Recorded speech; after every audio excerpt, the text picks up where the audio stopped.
श्रीनिवास नाम के भक्त हुए कर्नाटक में।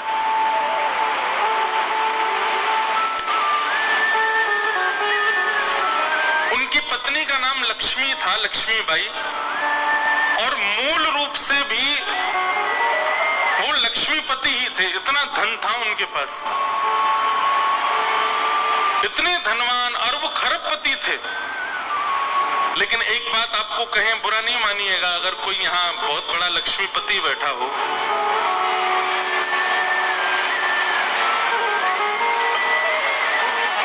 लक्ष्मी जिनके पास अधिक मात्रा में आ जाती है ना, 99% ऐसा होता है कि वो यज्ञ में निष्ठा रखेंगे, वो इस प्रकार के क्रियाकलाप खूब करा देंगे, लेकिन उनके चित्त में भाव की कमी होती है, भाव उतना नहीं होता।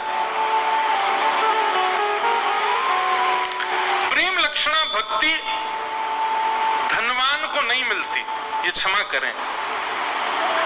प्रेमी भक्त जितने ठाकुर जी के मिलेंगे, वो बात अलग है कि कोई मीराबाई जैसी कोई एक आधी ऐसे निकलते हैं कि जो राजघराने में होते हुए भी ठाकुर जी के परम भक्त हो जाते हैं, नहीं तो वैभव जब चारों ओर होता है ना, ठाकुर जी की प्रेम लक्षणा भक्ति चित्त में नहीं आ पाती। तो श्रीनिवास जी बहुत धनवान थे, लेकिन बिल्कुल भी दान नहीं करते थे, पुण्य नहीं करते थे, बिल्कुल भी किसी को धन देते नहीं थे, महाकंजूस थे। लेकिन उनकी पत्नी जो थी वो परम भक्ता, परम वैष्णवी। पत्नी की भक्ति से ठाकुर जी के चित्त में आया कि ये इतनी भक्ता है तो इसका पति भी भक्त होना चाहिए। यही बात मैं बताना चाहता हूं कि जब माँ भक्त होती है तो पुत्र के ऊपर माँ के भक्ति के प्रभाव से पुत्र में वो अंश आ जाते हैं भक्ति के, और ठाकुर जी प्रदान करते हैं। पत्नी की भक्ति से कई बार पति भक्त हो जाता है। माताओं की भक्ति लगती है पूरे परिवार को। तो श्रीनिवास जी की जो पत्नी है लक्ष्मीबाई, वो बड़ी भक्त है, पर श्रीनिवास जी धनवान तो खूब हैं, पर दान पुण्य कुछ नहीं करते। ठाकुर जी के मन में आया कि लक्ष्मीबाई तो इतनी हमारी भक्त है, इसका पति श्रीनिवास भी हमारा भक्त होना चाहिए। तो ठाकुर जी एक दीनहीन से ब्राह्मण का रूप बना करके एक सामान्य से बड़े अति दीन ब्राह्मण का रूप बना करके श्रीनिवास जी की दुकान पे आ गए। उनका बढ़िया कुछ व्यापार था, वहां पहुंच गए। श्रीनिवास जी बोले, कहिए विप्र देवता, क्या सहायता करें आपकी? बहुत ध्यान से सुनिएगा। भगवान दीन इनसे ब्राह्मण बन के गए, बोले देखिए आप तो नगर सेठ हैं, आप पर तो इतना धन है, आपका तो इतना बड़ा व्यापार है, मेरे बालक का जनेऊ संस्कार यज्ञोपवीत होना है, मुझ पर ज्यादा धन नहीं है, यदि आप मेरी थोड़ी सी सहायता कर देंगे तो मैं अपने पुत्र का जनेऊ संस्कार कर दूंगा। श्रीनिवास जी ने मन में विचार किया, बोले कि आज इसकी सहायता कर दी तो कल कहेगा बेटे का ब्याह है, उसके लिए कर दो, फिर उसमें कर दूंगा, कहेगा बेटे के बेटा हुआ, उसमें सहायता कर दो, ये लगा ही रहेगा। एक बार सहायता कर दूंगा तो हमेशा के लिए इसके द्वार खुल जाएंगे, आता ही रहेगा कुछ ना कुछ मांगने। तो श्रीनिवास ने कह दिया, आज मैं बहुत व्यस्त हूं, आप कल आ जाना। जैसी आज्ञा। दूसरे दिन फिर से ठाकुर जी आ गए, दीन इनसे ब्राह्मण, बोले आपने आज बुलाया था, आप कुछ सहायता कर दीजिए। अब वो अपना काम वाम इधर उधर करने लगा, दिखाने ऐसे लगा कि बहुत व्यस्त है। श्रीनिवास जी फिर बोले, आप कल आइएगा, मैं आज भी बहुत व्यस्त हूं, मैं कल आपसे मिलूंगा। ठाकुर जी बड़े दीनहीन, बड़े सरल, जैसी आज्ञा, मैं कल आ जाऊंगा। फिर चले गए। तीसरे दिन फिर ठाकुर जी आ गए। श्रीनिवास बोला, ये तो रोज आ जाता है, क्या करूं इसका? श्रीनिवास जी ने बाहर कुछ 2-3 बालक बैठा दिए, बोले जैसे ही ब्राह्मण आता देखिए मुझे बता देना, मैं कहीं भाग जाऊंगा, मैं मिलूंगा ही नहीं इसको। रोज कल करते करते 3 महीने बीत गए। अब तो ऐसी स्थिति हो गई कि जैसे ही ब्राह्मण आता दिखता, श्रीनिवास कहीं से भाग जाता और सबको ये बोल देता, इसको बोल देना है ही नहीं, चले गए कहीं बाहर। कब आएंगे? बोले 2 महीना बाद आएंगे। 2 महीना की तो छुट्टी मिले। ठाकुर जी बोले मैं 2 महीना प्रतीक्षा कर लूंगा, 2 महीने बाद आ जाऊंगा। और ठीक उस तिथि के 2 महीना बाद ठाकुर जी फिर आ गए। और कोई हम आप जैसा व्यक्ति होता तो फिर अपना स्वाभिमान देखता, अरे क्या रोज रोज इसके द्वार पर जाना। लेकिन वो तो ठाकुर जी है ना, ठाकुर जी को स्वाभिमान थोड़ी रहता है। ठाकुर जी को तो ये इस पर कृपा करनी है मुझे, वो तो ढीठ बन जाते हैं। और ढीठ भी नहीं, हमारे ब्रज में तो ऐसा विनोद में कहते हैं ठाकुर जी महाढीठ बन जाते हैं। एक बार एक भक्त की कथा आती है कि उससे सब लोग कहते थे गंगा जी स्नान करने जाओ। वो गंगा जी इसलिए नहाने नहीं जाता था कि वहां पंडित पुजारी पकड़ लेंगे, कहेंगे दक्षिणा दो। वो दक्षिणा नहीं देनी पड़े इसलिए गंगा जी नहीं नहाता था। पत्नी ने एक दिन कहा मैं भोजन नहीं बनाऊंगी और मैं मायके चली जाऊंगी अगर आप गंगा स्नान करके नहीं आए तो। गंगा स्नान करने गया तो साधारण घाटों पे नहीं गया, उस घाट पे गया जहां पर शव जलाए जाते हैं। वहां पे पंडित पुजारी होते ही नहीं है। बोले वहां नहाऊंगा तो कोई नहीं आएगा। कंजूसों की भी। अच्छा एक और चीज, हमने कई भक्तों के चरित्र देखे, कंजूसों से भी ठाकुर जी की बड़ी मैत्री है। दान पुण्य करने वाले तो ठाकुर जी के हैं ही, लेकिन जो कंजूस होते हैं ना ठाकुर जी उनका भी पीछे छोड़ते नहीं है, कैसे न कैसे भी करके उनका पैसा निकलवाते ही हैं।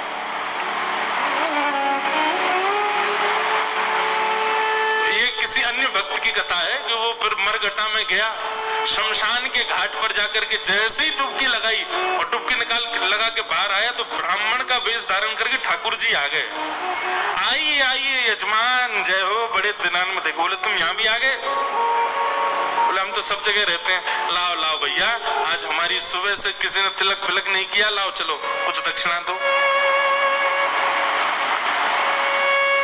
तो कथा बड़ी लंबी है, बड़ी प्रसिद्ध भी है। उसने कहा घर आ जाना, तो ठाकुर जी घर पहुंच गए। पत्नी ने कहा बाहर ब्राह्मण खड़ा है उसको दक्षिणा देनी है। कंजूस व्यक्ति बोला, बोले उनसे कह दो आज बीमार हैं, कल आ जाएगा। पत्नी जाके कह दिया, बोले हमारे पतिदेव तो बीमार हैं। बोले यजमान बीमार हो गया, मैं तो यहीं बैठ करके उसका अनुष्ठान करूंगा, जब तक ठीक नहीं हो जाएगा अनुष्ठान करता रहूंगा मैं।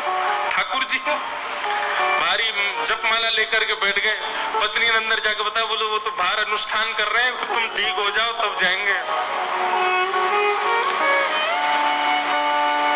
मन में विचार करने लगा, बोले जाएगा नहीं, सुनो बाहर जाके उसको कह दो पतिदेव तो पधार गए, भगवत धाम चले गए। पत्नी बोली 1 रुपया ही तो देना है, दे दो जाके। बोले क्यों दे दो, तुमको क्या पता कितनी मेहनत से कमाया जाता है, मना कर दो, कह दो पधार गए वो तो। पत्नी बेचारी थोड़ी रोती रोती सी गई, बोले आप अब चले जाओ, पतिदेव तो पधार गए। ठाकुर जी बाहर ब्राह्मण बन के बैठे। ठाकुर जी बोले मेरे यजमान पधार गए, अंतिम संस्कार मैं करा के जाऊंगा, मेरे यजमान है, उनकी शव यात्रा में जाऊंगा, उनकी अर्थी मैं बनवाऊंगा, चिता में लकड़ियां मैं लगवाऊंगा, अपने हाथ से एक एक लकड़ी रखवाऊंगा और मैं वेद मंत्र बोलूंगा, मेरे मंत्रों के उच्चारण से उनके अग्नि संस्कार होगा। मुझे नहीं चाहिए दक्षिणा, आप मत देना मुझको, अब मैं मुफ्त में उनका संस्कार करा के जाऊंगा। पत्नी दौड़ी दौड़ी गई, बोले 1 रुपया निकाल के दे दो, वो तो संस्कार कराने को तैयार है तुम्हारे।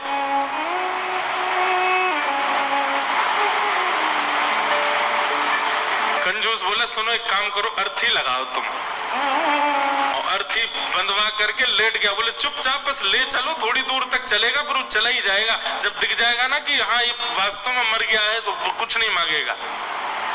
महाराज अर्थी पर चढ़ गया, राम नाम सत्य बुलवाता हुआ जा रहा है शमशान, लेकिन 1 रुपया नहीं दे रहा है। ठाकुर जी भी चल रहे, बोले तू ढीठ है, मैं महाढीठ हूं, मैं भी लेके ही जाऊंगा। शमशान पहुंच गए, वहां पर चिता बन गई, चिता में शव को रख दिया उसका छोटा बच्चा वो अपने पिता के पास जाके, पिताजी दे दीजिए ना, वो यहीं खड़ा है, वेद मंत्र बोल रहा है, आपके सारे तो पिंडदान करवा दिए उसने, अब दे दीजिए उसको। बोले तू कुछ मत कर, तू परिक्रमा लगा के चिता में अग्नि लगा, जैसे ही थोड़ी अग्नि प्रज्वलित होगी चला जाएगा, मैं उठ के बाहर आ जाऊंगा। बालक ने जैसी चिता में अग्नि लगाई, चिता जलने लगी। ठाकुर जी के मन में विचार आया, बोले भैया भगत, मैं हारा तू जीता, तू निकल के बाहर आ। तुरंत उसका हाथ पकड़ करके खींचा और ठाकुर जी अपने रूप में प्रकट हो गए। वाह भाई, तेरी कंजूसाई पर हम तेरे पर न्यौछावर हो गए, वाह ऐसी कंजूसाई। ऐसे अद्भुत अद्भुत भक्त हुए ठाकुर जी के। तो ऐसे ही थे ये श्रीनिवास। 6 महीना तक ब्राह्मण को लटकाए रखा, लेकिन उसको पैसा नहीं दिया। लेकिन रोज आकर के बैठ जाए, ठाकुर जी तो बोले मेरे बेटे का यज्ञोपवीत होना है, कुछ दे दीजिए। श्रीनिवास ने कहा इससे बचने का कोई और उपाय ढूंढना पड़ेगा। और उसने क्या किया, खोटे सिक्के जो कहीं नहीं चलते, खोटे सिक्के, पुराने सिक्के जो जिनका कहीं अस्तित्व नहीं है, जिनको कोई लेता तक नहीं है, उनकी 2 थैलियां बना करके, 2 पोटलियां बना करके रखी। और आज जैसे ही भगवान आए तो दोनों पोटलियां उनके हाथ में थमा दी। बोले ये लो पैसा, तुमने मांगा मैंने दिया, अब कल से मत आना यहाँ पर। ठाकुर जी तो सब जानते हैं, अंतर्यामी। भगवान ने जैसे ही देखा, कहा बोले ये तो खोटे सिक्के हैं, ये तो कहीं चलेंगे ही नहीं, इनका तो कोई प्रयोग ही नहीं होगा। बोले देखो बात हुई थी धन देने की, धन मैंने दे दिया, अब खोटा दूं अच्छा दूं ये मेरे ऊपर है। तुम मंगता हो, मैं दानी हूं, मैं चाहे जो दूं, तुम मना नहीं कर सकते, लेके जाओ इनको। ठाकुर जी बोले कृपा तो इस पर मुझे करनी है, चाहे जो हो जाए। ठाकुर जी चुपचाप श्रीनिवास के घर पहुंच गए। और घर जाकर के उनको पता था कि पत्नी परम भक्ता है। उसके आगे जाकर के ठाकुर जी तो रोने लगे और रोते रोते बोले 6 महीना से श्रीनिवास जी मुझको रोज बोल देते हैं कल आओ कल आओ कल आओ, और 6 महीना बाद आज मुझको ये फूटी हुई कौड़ियां दे दी हैं, खोटे सिक्के दे दिए, कहीं नहीं चलेंगे। मैं अपने पुत्र का कैसे करूं यज्ञोपवीत संस्कार। वो तो परम भक्ता थी, उसका हृदय तो इतना द्रवित हो गया, इतनी व्याकुल हो गई, क्या करूं, मेरे द्वार पर ब्राह्मण देवता मांगने के लिए आए हैं और 6 महीना से परेशान ब्राह्मण देवता हैं। तुरंत दौड़ करके भीतर गई और अपनी अलमारी के अंदर से उनके पिता ने एक सुंदर नासिका में पहनने वाला एक क्या बोलते हैं उसको, नथनी, वो नथनी उनको दी थी, जिसकी कीमत हजारों लाखों में थी उस समय पर। मतलब कि अगर उसको बेच दिया जाए तो खूब सारा धन लिया जा सकता था, इतनी महंगी। अंदर तिजोरी के अंदर वो छुपा करके रखी थी श्रीनिवास ने ही। तुरंत वो तिजोरी से निकाल करके और अपनी जो नथनी थी ब्राह्मण देवता को प्रदान कर दी। बोले आप इसको ले जाइए और आप अपने पुत्र का बड़े प्रेम से आनंद से यज्ञोपवीत संस्कार करो। ठाकुर जी तो बड़े प्रसन्न हो गए। ठाकुर जी उस नथनी को लेकर के सीधे श्रीनिवास की दुकान पे ही गए और दुकान पे जाके बोले देखो आपने तो खोटे सिक्के दिए, उनसे तो कोई काम बन नहीं रहा, अब मुझे एक दानी ने एक स्वर्ण की सामग्री दी है, आप उसको गिरवी रख करके मुझे 100 सोने की मोहर दे दो। श्रीनिवास बोला दिखाओ क्या दिया है। तो जैसे ही वो नथनी दी, वो नथनी तो देखते ही वो समझ गया ये तो मेरी पत्नी की है। उसने घुमा घुमा करके देखा और उसने मन में आया, बोले पत्नी है भी ऐसी, बड़ी सीधी है, भोली है, भक्त है, ये जरूर घर जा करके रोया होगा और उसने इसको निकाल, लेकिन उसने मुझसे पूछे बिना दे दी।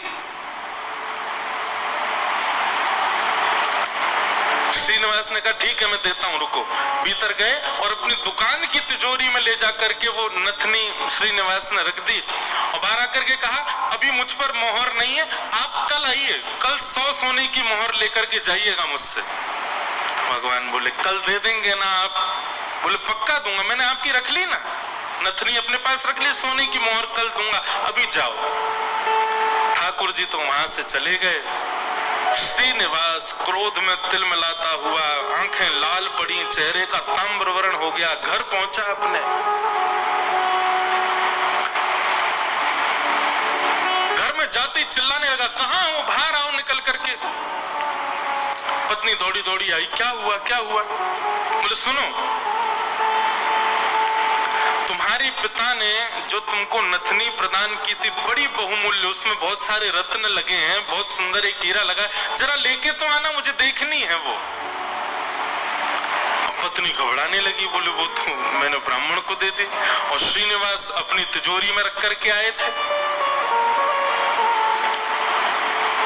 इधर उधर घूमने लगा और बार बार पूछे कहां है नथनी, जल्दी लेकर के आओ। पत्नी घबरावे, थोड़ी देर में बोला यदि तुम लेकर के नहीं आई तो तुमको जीवित गाड़ दूंगा मैं, तुम्हारी मृत्यु कर दूंगा मैं, जल्दी लेकर के आओ, भीतर जाओ। श्रीनिवास का क्रोध देख करके जो लक्ष्मीबाई उनकी पत्नी थी वो कक्ष के भीतर गई, अंदर से किवाड़ लगा करके खूब रुदन करने लगी, स्मरण करने लगी, हे जगतनाथ, हे प्राणनाथ, मैंने अपराध किया है कि मैंने अपने पति से बिना पूछे घर की सामग्री किसी को दे दी, पर वो किसी दरिद्र व्यक्ति को तो नहीं दी, किसी गलत स्थान पर तो नहीं दी। एक ब्राह्मण बेचारा केवल अपने परिवार का पालन करने के लिए कुछ मांग रहा है, 6 महीने से परेशान था, उसको यदि मैंने दी, इसमें भी आपकी सेवा का भाव रखा मैंने, क्योंकि मैंने सुना है कि ब्राह्मण आपके मुख हैं, कोई ब्राह्मणों की सेवा करता है तो वो आपके मुख की सेवा के समान होता है।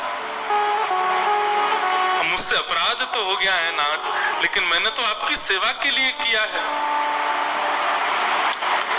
मेरे प्राण तो आज निकल जाएंगे, पति मुझे मेरे जीवित छोड़ेंगे नहीं, लेकिन मैं उनके हाथों मर कर के उन पर दोष लगे ऐसा नहीं करूंगी, मैं स्वयं अपने प्राण त्याग दूंगी।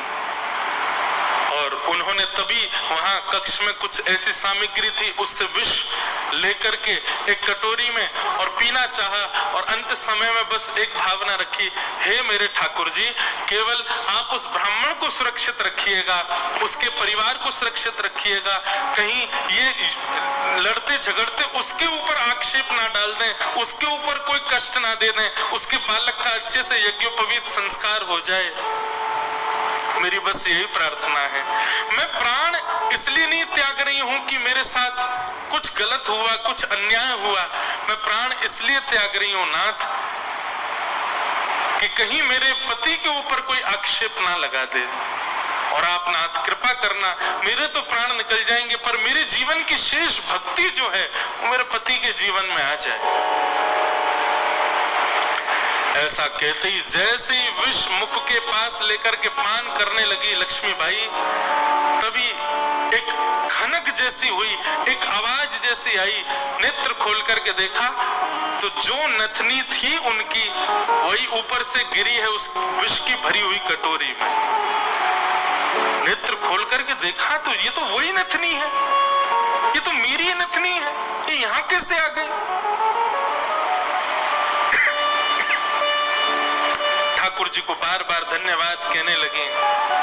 निश्चित ही श्री ठाकुर जी ने कृपा करके ये मुझे प्रदान कर दी।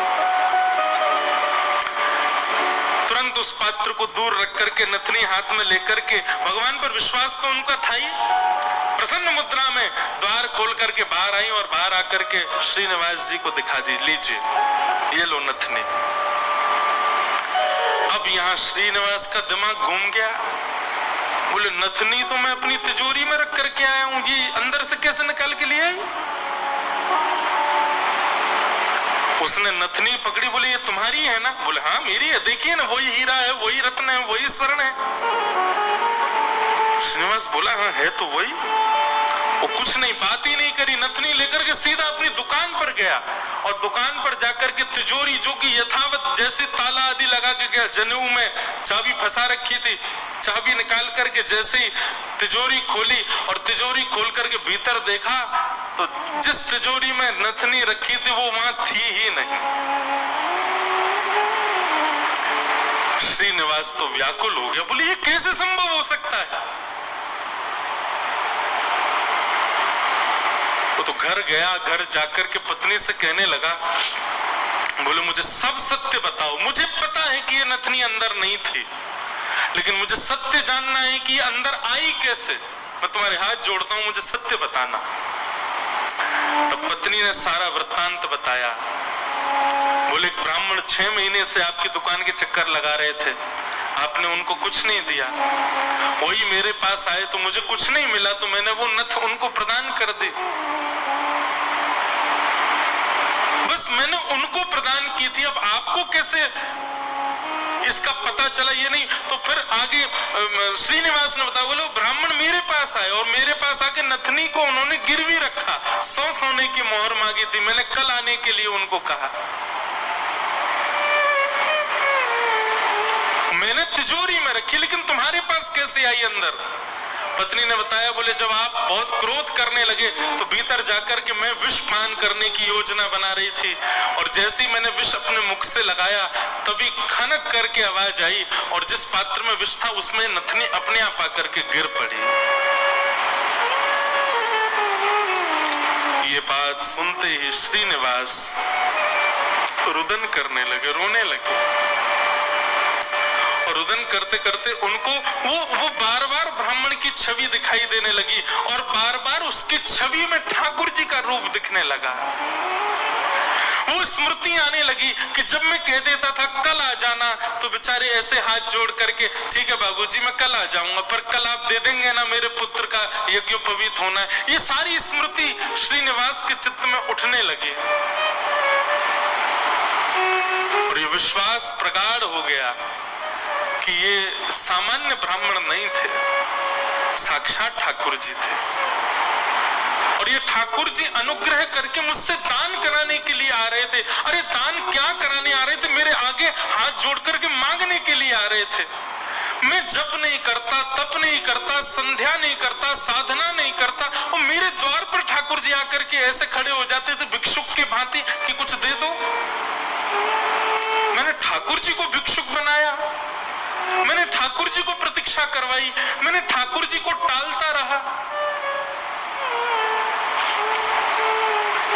अपनी पत्नी के चरण पकड़ लिए, बोले तुम्हारी भक्ति किस योग्यता है, मैं तो घोर नास्तिक हूं, मैंने तो अपने जीवन में कुछ भी अच्छा नहीं किया। ये तुम्हारी भक्ति का प्रभाव कि ठाकुर जी मुझ पर अनुग्रह करने के लिए आ रहे हैं। मैंने ठाकुर जी को टहलाया, मैंने ठाकुर जी से प्रतीक्षा करवाई, मैंने ठाकुर जी को इतना कष्ट दिया इस संपत्ति के लिए, इस धन के लिए।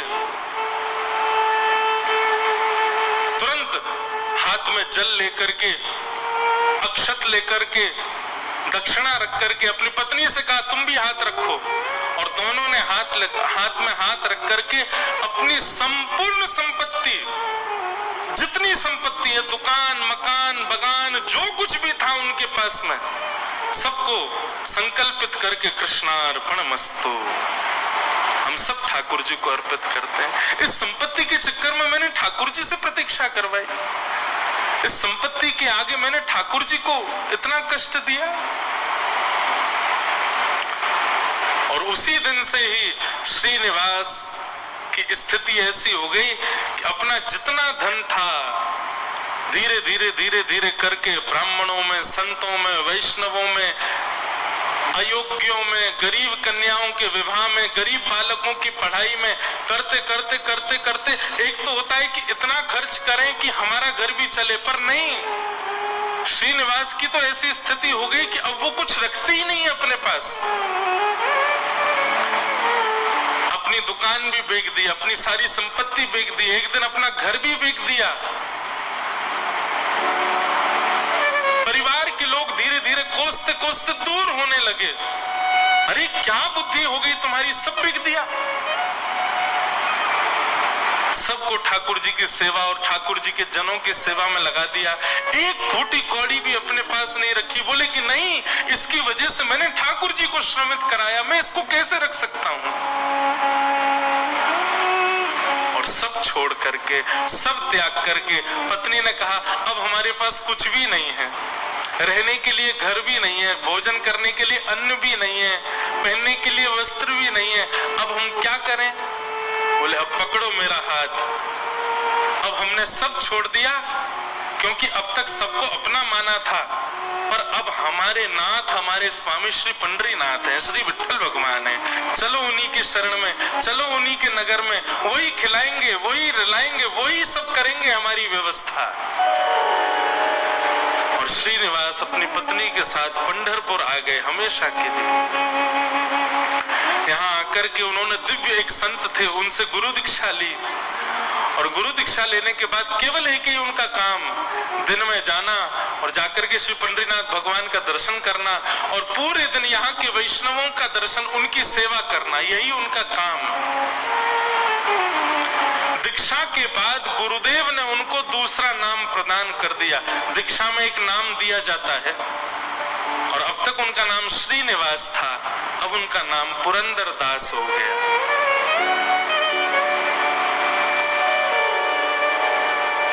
श्री पुरंदर दास चंद्रभागा नदी के तट पर बैठे रहते, दिन भर विठ्ठल विठ्ठल विठ्ठल विठ्ठल विठ्ठल बस चिंतन करते और उस स्वरूप का ध्यान करते जो ब्राह्मण रोज अपने हाथ फैला करके दुकान पर आता था। चार लोगों को बैठ करके बताते कि मेरी दुकान पर कैसे ठाकुर जी आते थे, और मैं नालायक, मैं दुष्ट प्राणी, मैं रोज उनसे कहता था कल आ जाना, कल आ जाना। अरे मैंने कितना बुरा किया, लोग खड़े करके दिखवाता था, दूर से दिख जाते तो मैं भाग जाता था। मेरे द्वार पर साक्षात जगन्नाथ आते थे और मैं उनके साथ ऐसी लीला करता था, ऐसा कपट करता था। उस कपट का ही दंड दे रहा हूं खुद को। और उसी स्थिति में रहते रहते रहते रहते श्री पुरंदर दास जी एक कवि के रूप में निर्मित हो गए और ठाकुर जी की सुंदर सुंदर रचनाएं लिखने लगे, सुंदर सुंदर पदावली, सुंदर सुंदर भाव। लेकिन पुरंदर दास जी का ये भाव है कि वो अधिकतर रचनाएं कन्नड़ भाषा में ही लिखते थे और सुंदर रचनाएं करके श्री पंडरीनाथ भगवान को सुनाया करते थे। पंढरपुर आने वाले भक्त पुरंदर दास जी की रचनाएं सुनकर के आनंदित हो जाते थे और श्री पंडरीनाथ भगवान के सन्मुख कीर्तनकार जा जा करके उस रचनाओं को गाया करते थे। इस प्रकार पुरंदर दास जी अपना जीवन शेष समय एक कवि के भांति भगवान लीला चिंतन करते करते उन्होंने ठाकुर जी के श्री चरणों में अपने प्राणों का परित्याग कर दिया। कहने का अभिप्राय,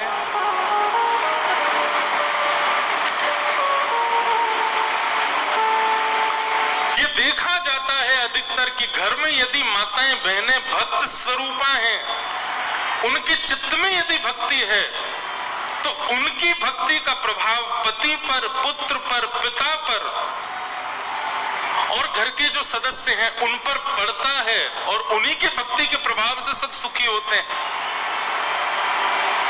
जिस प्रकार लक्ष्मीबाई की भक्ति के प्रभाव से श्रीनिवास परम भक्त हुए और परम भक्त होकर के श्री ठाकुर जी के चरणों को प्राप्त हो गए, ऐसे श्री पुरंदर दास जी को हम बारंबार प्रणाम करते हैं।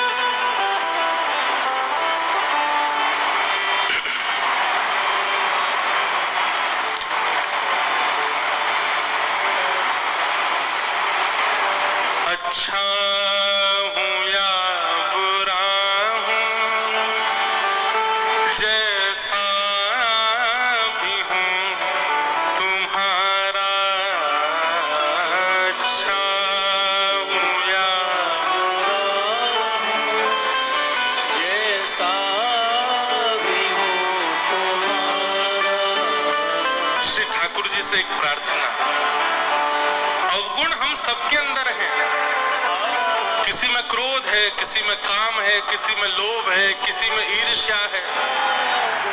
पर नाथ आप कृपा करो ना, जैसे पुरंदर दास के एक लोभ के गुण को आपने भक्ति में परिवर्तित कर दिया, ऐसी हमारी भी अवगुणों को ठाकुर जी आप परिवर्तित कर दीजिए ना।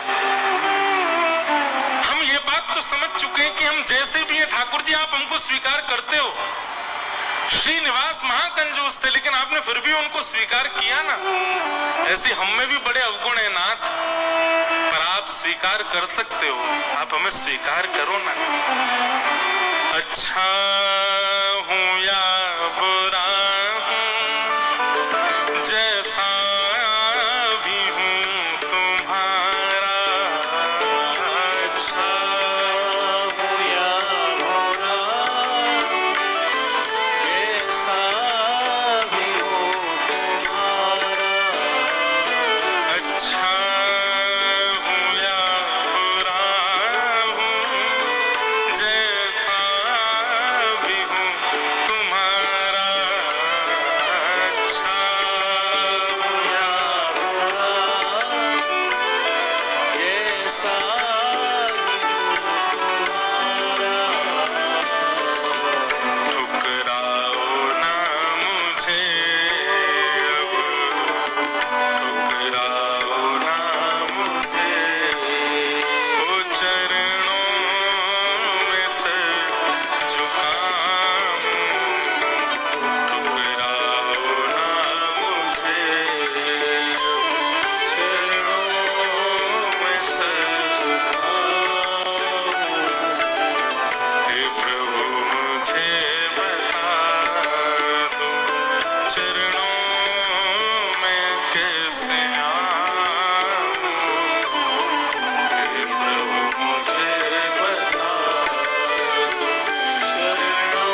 इसे कैसे मैं दिखाऊं,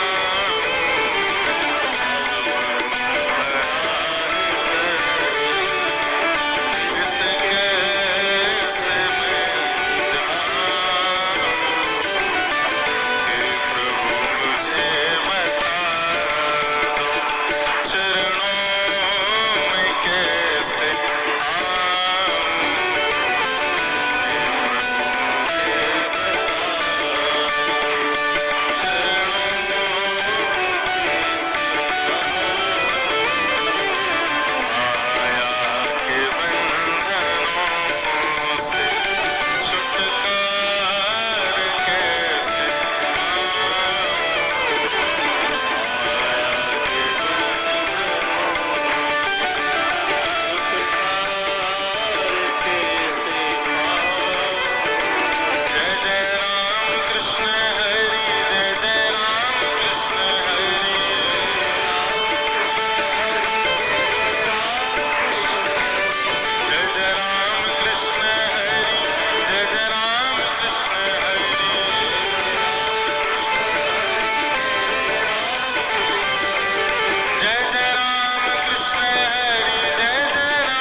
जैसे भी अनाथ आप हमें स्वीकार करो। और ये बात निश्चित है कि कलयुग में हमारा जन्म हुआ है, पृथ्वी पर हम आए हैं, तो गुणवान तो हम नहीं है। एक बात हमारी बहुत ध्यानपूर्वक सुनिएगा बंधुओं, संसार में कोई भी व्यक्ति सर्वगुण संपन्न हो ही नहीं सकता। संसार में व्यक्ति सर्व दुर्गुण रहित हो ही नहीं सकता। उसका अंदर कोई ना कोई दुर्गुण तो है, चाहे वो कोई महाराज है, कोई संत है, कोई बहुत बड़ा आदमी क्यों ना हो, दुर्गुण किसी के अंदर नहीं हो ऐसा हो ही नहीं सकता। आप पृथ्वी पर जन्मे हो, पृथ्वी पर बैठे हो, पृथ्वी पर जी रहे हो, इसका मतलब आपके अंदर दुर्गुण है। हम लोग बस केवल इन भजन मार्ग से, भक्ति पथ के मार्ग से उन दुर्गुणों का सेटलमेंट कर रहे हैं, थोड़ा उनको सही करने का प्रयास कर रहे हैं। गलत हम सब ने किया है अपने जीवन में, दुर्गुण हम सबके अंदर है जीवन में, दूषित विचारधारा हम सबके चित्त में आती है, राग द्वेष अभिनिवेश काम क्रोध लोभ मोह सबके अंश है हमारे अंदर।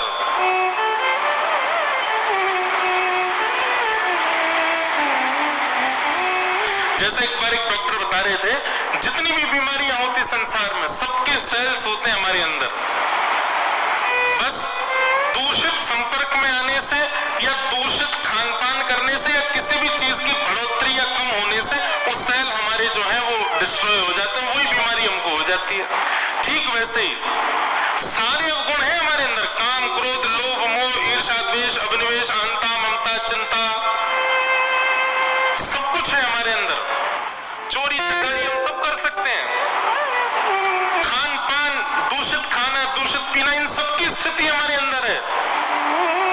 बस हम बाह्य कुछ सत्संगों के प्रभाव से, गुरुजनों के प्रभाव से, वातावरण के प्रभाव से हम सब चीजों से धीरे धीरे बच के निकल जाते हैं, है सब कुछ हमारे अंदर।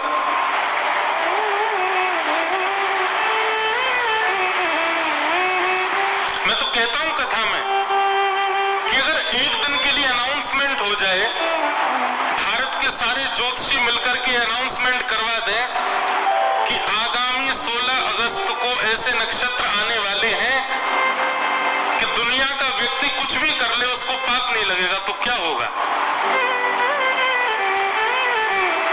सारे ज्योतिषी मिलकर के कहते हैं 16 अगस्त को, और सुनिए अगर पूरे दिन की छूट दे दी तो फिर बहुत ही बुरा हो जाएगा। 1 घंटे का समय बता दें, सुबह 11:15 से लेकर के दोपहर 12:15 तक 1 घंटे की घड़ी ऐसी है, अगर इस 1 घंटे में व्यक्ति से कोई पाप हो जाएगा तो उसको पाप नहीं लगेगा। तो क्या होगा? 11:15 से 12:15 के बीच में महाराज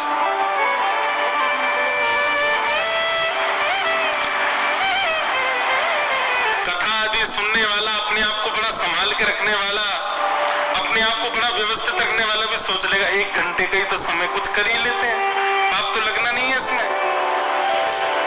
चलो हम भी थोड़ा चख करके देखें कैसी लगती पीने में।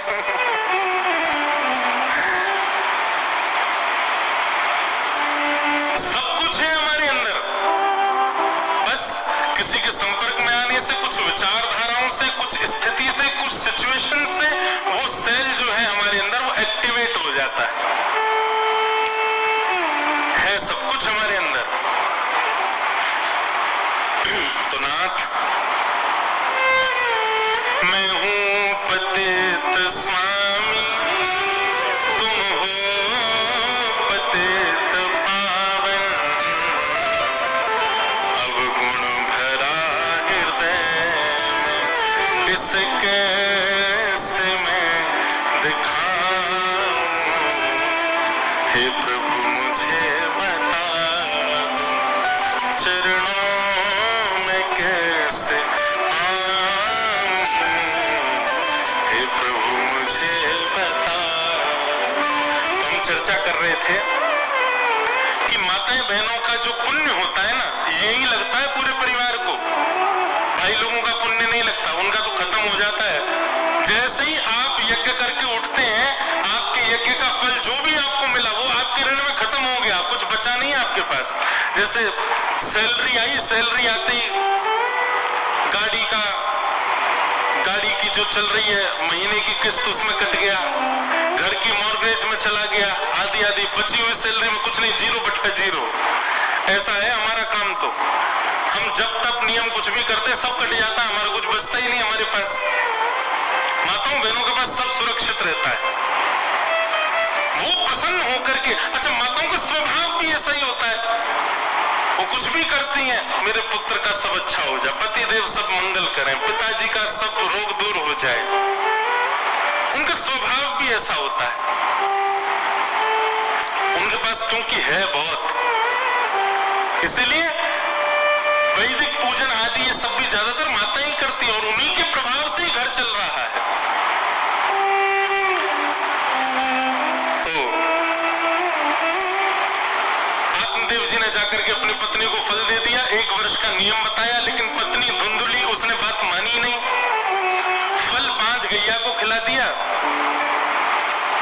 और स्वयं अपने मायके चली गई। अपनी सहेली के पुत्र को पैसा देकर के खरीद लिया, छोटे बालक को, और उसी को ही 1 साल बाद ला करके अपने पति को दिखा दिया, मैंने पुत्र को जन्म दिया है। आत्मदेव बड़े प्रसन्न हो गए,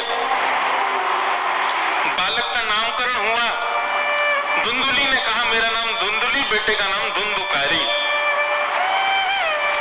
पतिदेव बोले जैसी तुम्हारी इच्छा। नामकरण बंधुओं, एक बात, हमारी बात बहुत मानिएगा, नामकरण सदैव ब्राह्मणों से पूछ करके और किसी संत गुरुजन या फिर किसी श्रेष्ठ व्यक्ति के द्वारा ही रखना चाहिए। आजकल नए गुरुजी आए हैं संसार में, गूगल गुरुजी, वही नामकरण करते हैं बालकों का, और इसीलिए बालक देखिए एडिक्टेड भी उस गूगल के ही हैं। क्यों? नामकरण ही गूगल जी ने किया है उनका। नामकरण देखो, जो लोग गोपाल सहस्त्रनाम का पाठ करते हैं, विष्णु सहस्त्रनाम का पाठ करते हैं, कथाएं सुनते हैं, उनको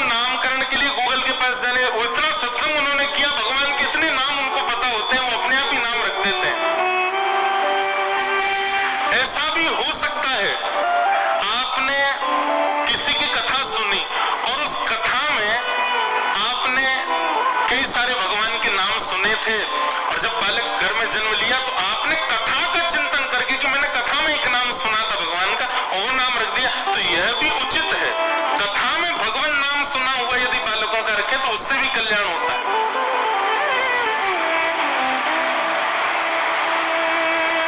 नाम बहुत सोच समझ के रखना चाहिए। नाम से ही प्रभाव पूरे जीवन पर पड़ता है। विचार कीजिए, नाम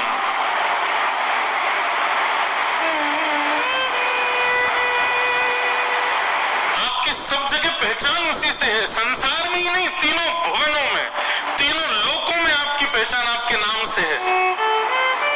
अरे नाम भी ऐसा हो कि ठाकुर जी भी जब बोले तो ठाकुर जी को भी आनंद आ जाए। आहा, कितना मधुर नाम है। आपको पता है श्री पंडरीनाथ भगवान, एक सुंदर लीला सुनो। पुजारी जी ने रात में पंडरीनाथ भगवान को शयन करा दिया।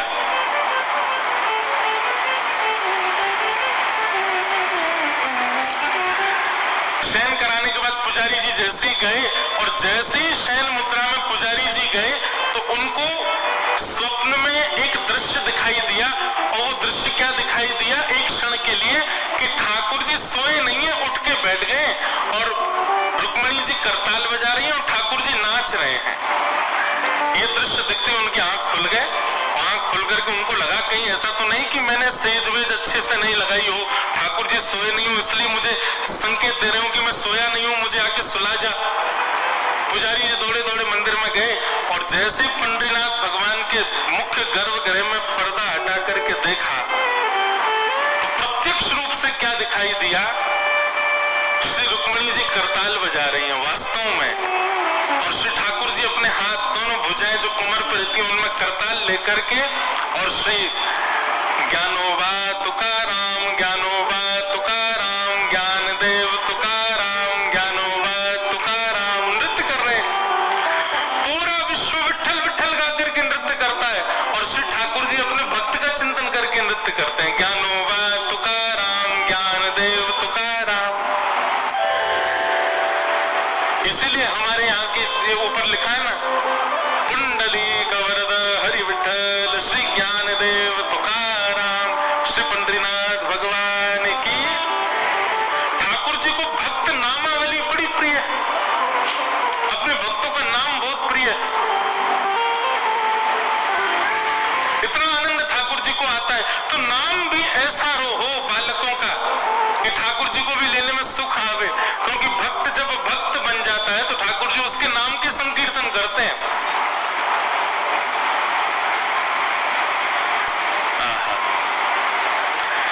यहाँ मीराबाई गाती है मेरे गोपाल मेरे गोपाल मेरे गोपाल, और जब मीराबाई गाते गाते सो जाती है तो उनके गोपाल जी गाते हैं मीरा गोपाल मीरा गोपाल मीरा गोपाल। ठाकुर जी मीराबाई का संकीर्तन करते हैं और मीराबाई ठाकुर जी का। ज्ञानदेव तुकाराम श्री नामदेव जी ठाकुर जी का कीर्तन करते हैं और ठाकुर जी उनका कीर्तन करते हैं। तो नामकरण या तो ठाकुर जी का नाम हो या किसी भक्त वैष्णव का नाम हो। धुंधकारी बड़ा हुआ, दुष्ट हुआ, धीरे धीरे माता पिता को प्रताड़ित करने लगा। वही एक बाल्यकाल में ही गैया ने भी एक बालक को जन्म दिया था, उसका नाम गोकर्ण रखा गया था। गोकर्ण पंडित ज्ञानी बना।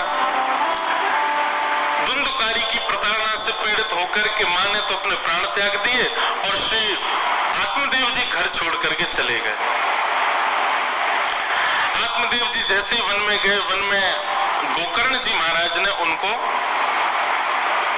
ज्ञान उपदेश किया कि देहे स्थिमां सरुधिरे विमतिं त्यजत्वं जाया सुतादिषु सदा ममतां विमुञ्च पश्यानिशं जगदिदं क्षणभङ्गुनिष्ठं वैराग्य राग रसिको भव भक्तिनिष्ठः।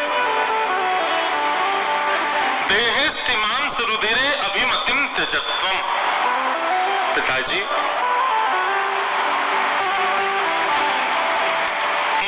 दुख देने वाली दो चीजें होती हैं, अहंता और ममता। दो कारणों से मानव दुखी होता है संसार में, चाहे कोई भी मानव हो। सबसे पहला दुख का कारण होता है अहमत्व, को कुछ समझना। जब आपके अंदर अहम की मात्रा होगी तो आपको बात बात पर बुरा लगेगा, बात बात पर गुस्सा आएगा, बात बात पर आपको कष्ट होगा। अहमत्व दुख का पहला कारण, और दुख का दूसरा कारण है ममत्व।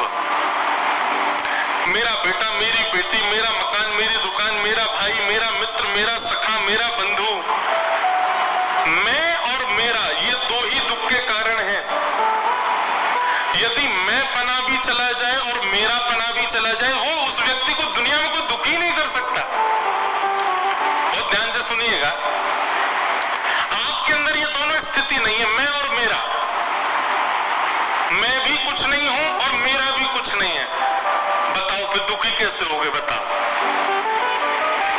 आपको किसी ने कह दिया, अरे भाई तुम तो निशाचर हो, बोलता रहे, मैं अपने आप को कुछ मानता ही नहीं, तू निशाचर कह रहा है, मैं तो ये भी नहीं मानता। चलो ये तो रही आपकी बात। आपसे कोई आगे कहे, तुम्हारा बेटा इतना गलत काम कर रहा था, कौन किसका भाई? सब अपना भोग भोग रहे हैं, सब अपना प्रारब्ध भोग रहे हैं, मेरा कोई नहीं है। मैं और मेरा, ये दोनों जब आपके अंदर एक्टिवेट होते हैं तभी आप दुखी होगे, नहीं तो इन दोनों के इनएक्टिव होने से आपको संसार की कोई पीड़ा पीड़ित नहीं कर सकती। आप कहोगे महाराज जी ये दोनों इनएक्टिव कैसे होंगे? करने नहीं है, हो भी नहीं सकते, अब तो बिल्कुल नहीं हो सकते। संसार कितना विचित्र है ना। बचपन में जब बालक जन्म लेता है ना, उसके अंदर ये दोनों चीजें इनएक्टिव होती हैं। मैं और मेरा ये दोनों ही नहीं होते उसके अंदर।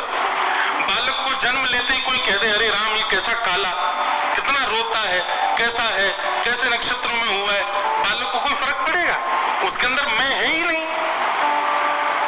बालक के जन्म लेते ही घर में कोई घटना घट जाए तो भी बालक को पीड़ा नहीं, क्योंकि मेरा उसका कुछ नहीं है। उसको हम सिखाते हैं, मैं और मेरे में हम ही लोग उसको मानते हैं। बालक किसी की गोद में गया, उसको ऐसे थप्पड़ मार दिया, उसको नहीं नहीं नहीं नहीं बेटा ऐसे नहीं कर दे, तुम्हारी बहन है ये तुम्हारा भैया है, तुम्हारे चाचा, बोलो चाचा। उसको आसक्ति तो हम ही सिखाते, और इसमें कोई आप लोग नहीं, मैं भी इसी में ही पढ़ा हूं। मदालसा कहती है बालक कैसा होता है? शुद्धोषि मुक्तोषि निरंजनोषि संसार मायाम परिवर्जितोषि संसार मायाम परित्यज्य निद्राम मदालसा वाक्योवाच बालम। वैसे तो ये प्रैक्टिकल अब हो नहीं सकता, लेकिन यदि किसी ने कर लिया कि बालक को जन्म लेने के बाद मैं और मेरे पने से यदि विलग रखा जाए, 8 वर्ष तक तो मैं और मेरे के भाव में उसको आने ही मत दो। 8 वर्ष के बाद वो बालक ऐसा हो जाएगा शुद्ध परम मुक्त, उसको कुछ बुरा कह दो, उसके अंदर ईगो नाम की वस्तु जन्म ही नहीं ले पाई है, उसको कष्ट ही नहीं होगा उससे, और मेरेपन का भाव भी नष्ट हो जाए तो दुनिया में कुछ भी हो जाए उसको उससे भी कुछ नहीं होगा, वो परम शांत हो जाएगा। दुख के 2 कारण हैं, हम इन दोनों को खत्म तो नहीं कर सकते पर इनकी मात्रा तो कम कर सकते हैं ना। सबसे पहले मैं पना, ये जो मैं हमारे अंदर रहता है,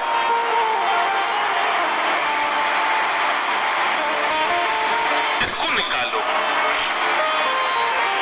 आपसे कोई 4 बात बुरी कह दे तो आपको कष्ट नहीं होना चाहिए, और आपको 5 बात कोई अच्छी कह दे तो आपको फूलना भी नहीं चाहिए। सुख में फूलो मती, दुख में भूलो मती, प्राण जाए मगर नाम भूलो मती, काम की वासना को मिटाते चलो, कृष्ण गोविंद गोपाल गाते चलो। करके कहते महाराज जी कथा में बड़ा आनंद आया, तो ये सुनकर के मुझको प्रसन्नता नहीं होनी चाहिए या मेरे अंदर अभिमान नहीं जन्म लेना चाहिए। आपने आकर के कहा महाराज जी आज कथा में वो सुख नहीं मिला, तो इससे मुझे पीड़ा भी नहीं होनी चाहिए। ये स्थिति इतनी तो मैं बना सकता हूं ना, इसी से ही मैं दुख से बच पाऊंगा।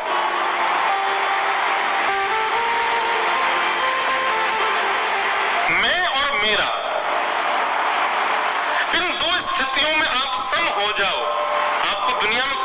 नहीं कर सकता फिर।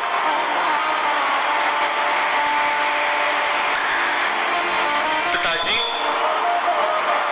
आपके दुख का कारण पुत्र नहीं है, आपके दुख का कारण पत्नी नहीं है, आपका दुख का कारण परिवार नहीं है। आपके दुख के कारण आपके भीतर की ही दो स्थितियां हैं, मैं और मेरा। पहले आप इसलिए दुखी थे कि मेरे कोई संतान नहीं है, मेरे कोई बालक नहीं है, मेरा जीवन ऐसे ही निकल गया। अब आप इसलिए दुखी हो कि मेरी संतान ऐसी क्यों हो गई, मेरी संतान इतनी दुष्ट क्यों हो गई, ये धुंधकारी मेरा पुत्र इतना दुख देने वाला क्यों। दोनों स्थितियों में आपके दुख का कारण मेरा है। इसको निकाल दीजिए, आप कभी दुखी नहीं होंगे।